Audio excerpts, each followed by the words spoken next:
दोस्तों, इंसान जब भी अपने चारों तरफ से परेशानी से घिरता है तो इसी परेशानी को दूर करने के लिए वह किसी न किसी व्यक्ति का सहारा जरूर लेता है। आनन फानन में सहारा लेते हुए जल्दबाजी में गलत फैसला ले जाता है, लेकिन उसी गलत फैसले की वजह से उसका हंसता खेलता जो ज़िंदगी होता तबाह हो जाता है। आज के घटना में सेम कुछ ऐसे ही होने वाला है।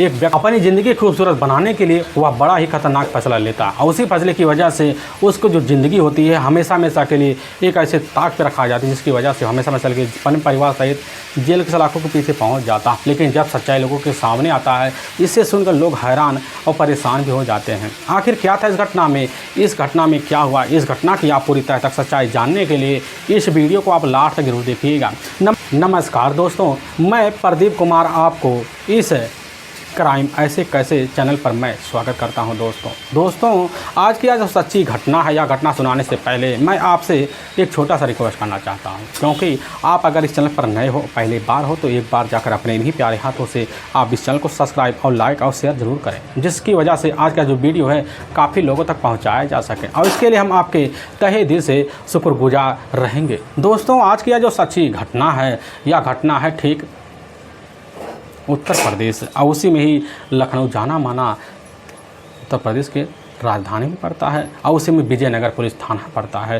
तभी मैं बात कर रहा हूँ 16 सितंबर को ही पुलिस को एक सूचना मिलता है कि ठीक रामदास जो बाग है उसी बाग में एक टिब्बल है, उसी टिब्बल पर एक बोरी देखी गई है। और पुलिस की टीम जब खबर पाती है, विजयनगर की पुलिस टीम, तो थाना प्रभारी को साथ लेती है और वहाँ पहुँच जाती है। तो वहाँ पर जो नाला होता है उसी में एक बोरी होता है, पूरी तरह से गंद से इधर उधर स्माइल फैला रहा होता है। पुलिस की टीम कब्जे में लेती है, बोरी को खोलती है तो उसमें एक युवती की बॉडी निकलती है। सड़न गण फोड़ी अवस्था में युवती की उम्र होती है लगभग 24 से 26 साल के बीच होती है। पुलिस की टीम कब्जे में लेती है और लेकिन शरीर पर कोई चोट और मोच का निशान नहीं दिखाई देता है। पुलिस की टीम अंदाज़ा लगा देती है कि बस करो इस युवती की जो मौत हुई लगभग 203 दिन पहले हुआ है, लेकिन हाँ बॉडी को कहीं और तौर तरीके से हत्या के तहत रूप दिखाया गया है और बॉडी को डम यहाँ किया गया है। और पुलिस की टीम जो होती है शिनाख्त कराने के लिए काफ़ी लोगों से पूछताछ करती है, लेकिन कोई भी व्यक्ति शिनाख्त अब नहीं कर पाता है। तभी उसी वक्त घटनास्थल पर मौजूद एक व्यक्ति जो होता है उस युवती की पहचान तुरंत कर लेता है, कहने लग जाता है कि ठीक जो गंगा का साथी राम सिंह की गर्ल कॉलेज हॉस्टल है उसी की रहने वाली यह युवती है, जिसका नाम रूपा अब गुप्ता है। और पुलिस की टीम खबर लगता है, पुलिस की टीम हॉस्टल में एक टीम भेजती है, वहाँ के प्रबंधक को खबर प्रबंधक खबर पाते हैं, तुरंत घटना पहुँचते और शिनाख्त कर लेते, यह तो हॉस्टल की युवती है, छात्रा है। अब रूपा गुप्ता शिनाख्त पुलिस की जो टीम उसकी खबर इधर रूपा गुप्ता के माता पिता जो विसर्जनपुर गांव के रहने वाले हैं उनको दिया जाता है। वहाँ भी थाने पहुँचते हैं और पहुँचने के बाद उसकी टीम मोर्चरी में लेकर पहुँच जाती है। मोर्चरी में रखे हुए बॉडी को जैसे ही अब इधर रूपा के पिता देखते हैं, धाड़ी मार कर जला पड़ते हैं। अब उनसे कुछ पूछताछ किया जाता, सारा का सारा जो शंका होता है रूपा के जो पिता होते हैं जाकर उसके प्रेमी यानी कि हर्षित के ऊपर लगा बैठते हैं। हर्षित के जो अपने माता पिता होते हैं ठीक जो होता है वो उसी इलाके के रहने वाले होते हैं। और पुलिस की टीम के सामने बेधड़क हर्षित और साथ में उसके पिता प्रेमचंद शुक्ला और माँ माधुरी से बेधड़क तरीके से मुकदमा दर्ज करवाते हैं। पुलिस की जो टीम होती है एक टीम लेती है, लेने के बाद ठीक 17 तारीख को ही वहाँ मकान में घुस जाती, पता लगता है ताला लगा। वो मोहल्ले वालों को पता तरह तरह की बातें करते हैं, कहने लग जाते कि आखिर जो होता है प्रेमचंद की जो बहू है वह लगभग 5-6 दिन से नहीं दिखाई पड़ रही है। पुलिस की टीम यहाँ जब सुनती है कहने लग जाती है कि रूपा की हत्या कर नाले में बॉडी डंप की गई है। मोहल्ले वाले सुनते पुलिस के सामने तरह तरह की बातें करते हैं। पुलिस की टीम यकीन हो जाता है कि बस करा सारा का सारा राज होता है हर्षित के ही मुंह में छुपा हुआ। पुलिस की टीम तलाशी करती है और 2 दिन बाद जो होता है हर्षित अपने माता पिता को लेकर थाने पहुंच जाता है और बड़ी जल्दी अपना जुर्म कबूल कर लेता है। लेकिन जो सच्चाई रखता है इसे सुनकर हर किसी का जो कलेजा होता है हिंस आ जाता है। असल में उसी उत्तर प्रदेश का जाना माना शहर पड़ता है प्रयागराज और उसी का एक कस्बा विसर्जन खुर्द, वहीं के रहने वाले राजेश गुप्ता होते हैं, जो टोटल किसान होते हैं, जिनके टोटल 3 बच्चे होते हैं और उन्हीं बच्चों में दूसरे नंबर की एक बेटी होती है अब इधर रूपा गुप्ता, जो पढ़ाई के लिए अपने पिता की बलबूते 1 साल पहले अब नोबेल शिक्षा के लिए मौके पर लखनऊ पहुंचती है। और जब पहुंचती है तो वहां रहकर अपनी पढ़ाई जारी करते हैं, लेकिन उसी पढ़ाई जारी करते हुए कॉलेज में जाकर उसकी जो मुलाकात होता है हर्षित से हो जाता है।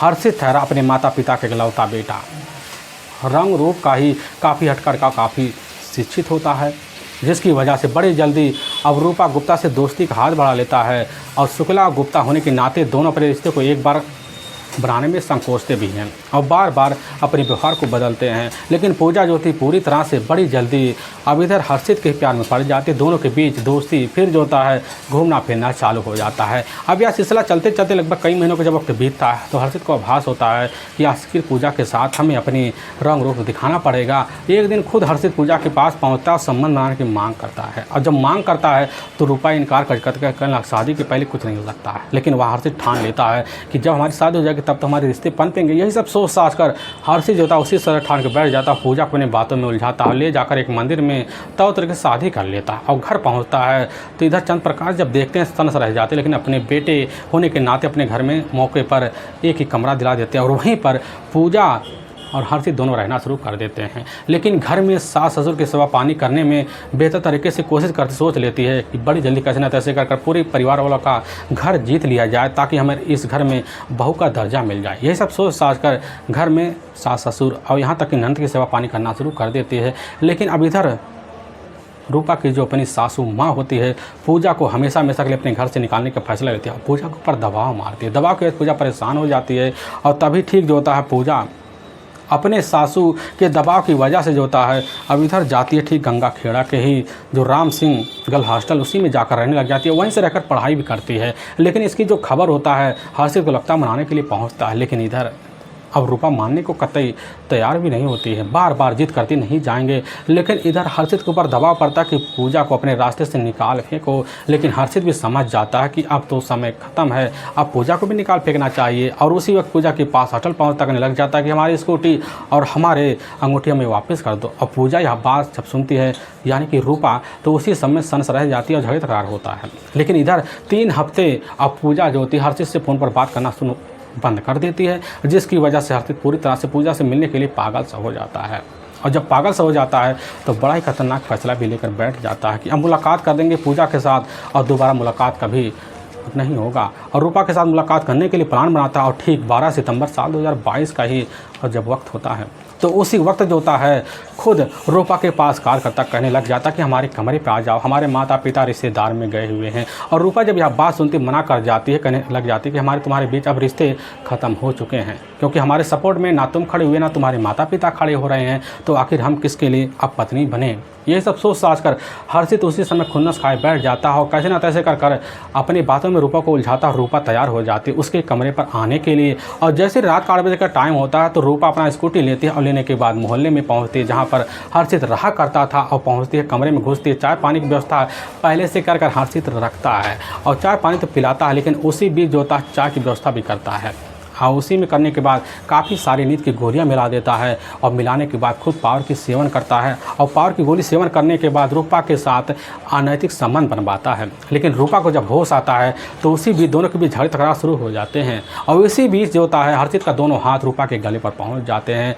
आनंद फान में जो होता बॉडी ठिकाने लगाने के लिए वहीं प्लान बनाता है, बॉडी को एक बोरी में डंप करता है, अपने ही बेड के नीचे डंप कर देता है। लेकिन जब 2 दिन का वक्त बीतता है उसी बीच हर्षित अपने पिता रामचंद्र प्रकाश को खबर देता और मां माधुरी शुक्ला को खबर देता। दोनों जो होता अपने बेटे को सुरक्षित करने के लिए अब लग पड़ जाते, बॉडी को ठिकाने लगाने के लिए खुद अपने बेटे को राय मशवरा देते हैं और उसी वक्त बॉडी को अपने कब्जे में लेता रात के टाइम और अपने इलाके के एक नाले में ले जाकर बॉडी को डंप कर देता। फिर घर पहुँचता, सोच लेता अपनी ज़िंदगी बड़े खूबसूरत तरीके से बीतेगी। लेकिन इधर उसकी जो ज़िंदगी होती है ऐसा मोड़ पिलाकर खड़ा हो जाती है जिसकी वजह से पुलिस का चढ़ जाता है। पुलिस की जो टीम होती है माधुरी और रामचंद्र शुक्ला और इधर हर्षित शुक्ला अपने कस्टडी में ले जाकर हमेशा के लिए जेल सलाह को पीछे डाल देती है।